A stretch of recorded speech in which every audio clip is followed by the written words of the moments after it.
In this audio, we will explore one of the most transformative moments in Japan's history.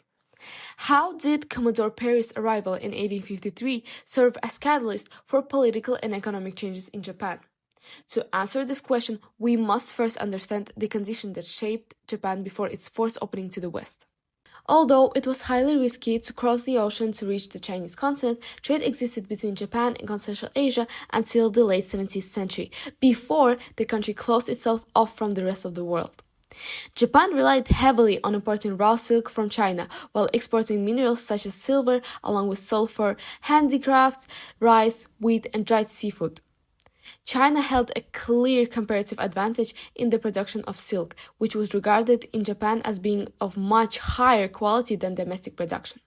Japan, on the other hand, was rich in silver and highly productive in mining it, so this metal was in great demand in China, primarily as medium of exchange.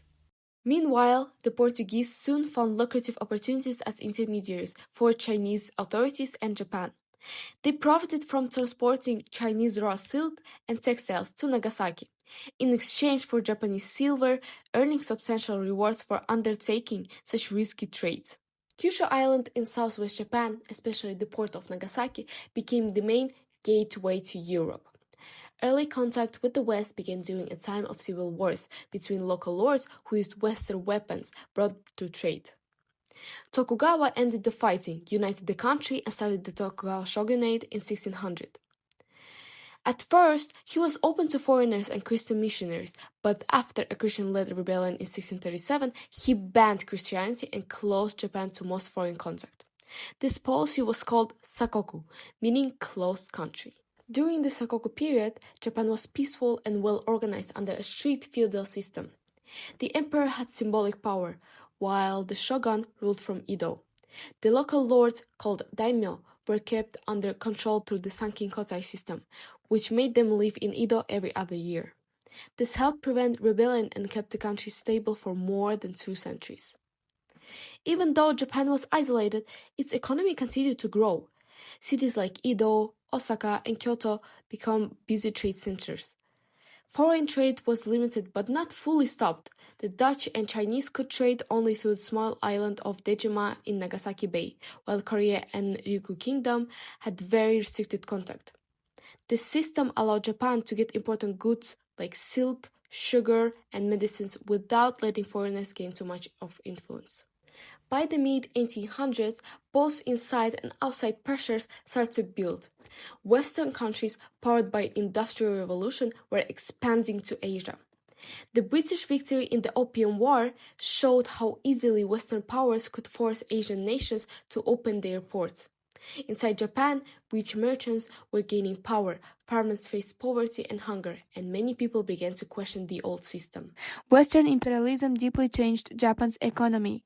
When Commodore Matthew Perry arrived in Edo Bay in 1853 with his black ships, Japan was forced to open trade after the 1854 Treaty of Kanagawa. Ports like Shimoda and Hakodate began trading with the US, and soon Britain, France, and Netherlands followed, bringing modern machines and industrial ideas. During the Meiji era, 1868-1912, Japan's leaders began massive modernization. They built state-owned industries like Tornyo Silk Mill, 1872, and Japan's first railway between Tokyo and Yokohama, 1872. The telegraph line, 1869, and Osaka Mint, 1871, standardized communication and currency. By 1900, Japan's industrial output had quadrupled, becoming Asia's first industrialized nation. Talking about political modernization, Perry's arrival also revealed the Tokugawa shogunate's weakness, leading to political reform. The Meiji Restoration of 1868 ended feudal rule and restored imperial power under Emperor Meiji. Influenced by Western systems, especially Britain and Germany, Japan adopted 1889 Meiji Constitution, creating the imperial diet and introducing limited democracy. Western concepts like equality before the law, centralized government, and civil rights shaped Japan's political system, helping it build a strong and efficient state recognized by global powers. Between 1860 and 1900, Japan rapidly adopted Western technology. The Iwakura Mission, 1871-1873, sent officials to Europe and the US to study modern industry, leading to projects like the Yokosuka Naval Arsenal, 1865, and the first railway, 1872. By 1890, over 2,000 kilometers of railway existed, and the Yawata Steel Works 1901 marked Japan's entry into heavy industry. These innovations helped Japan become the first Asian country to match Western industrial powers. But not everything about Commodore's period arrival was positive in Japan. So nowadays, many historians say that it posed many serious problems and negative consequences in both political and social way. Before the year 1853, Japan has spent over 200 years in isolation under the Tokugawa shogunate. If you didn't know, Japan followed a very strict isolation policy before known as Sakoku, which is established in 1630 by Tokugawa Iemitsu, which allows unlimited trade with Dutch and Chinese through the port of Nagasaki. This system may seem like one of the most outdated systems nowadays, but during that time, it actually provided a stability and a strong cultural identity to Japan. Japan experienced over 2 centuries of peace during that time. Cities like Edo became cultural center, and Confucianism ideas from China shaped education and governance. In July 1853, Commodore Matthew Perry arrived to Edo Bay with 4 heavily armed black ships, demanding Japan to open its port to the United States. According to studies from University of Nottingham and Rutgers, they explained that Japan has no real choice but to open its port to foreign trade because of the strong pressure from the West. Also, during that time period, Japan was also observing the devastating defeat happened to China in the First Opium War and realized that resistance to Western powers could still lead to colonization and even more consequences, which was during 1839 and 1842. And not only economically, socially, all the changes were even harder and more painful. Samurai class, which used to be the center of society, they started to lose their power and their rights as the government copied Western military system and economic system, and introduced new advisors and officials. Many samurais lost their jobs, peasants faced new taxes, financial struggles, while most benefits of modernization went to the elite and government officials in major cities like Osaka. State-run industries such as shipyard and railway mainly benefited wealthy merchants and officials, leaving the countryside undeveloped. Even though all these reforms later, they made Japan stronger in a short time. But to be honest, it created division and conflict among all the people. Traditionalists saw Western influence as a cultural invasion movement like Sonojoy.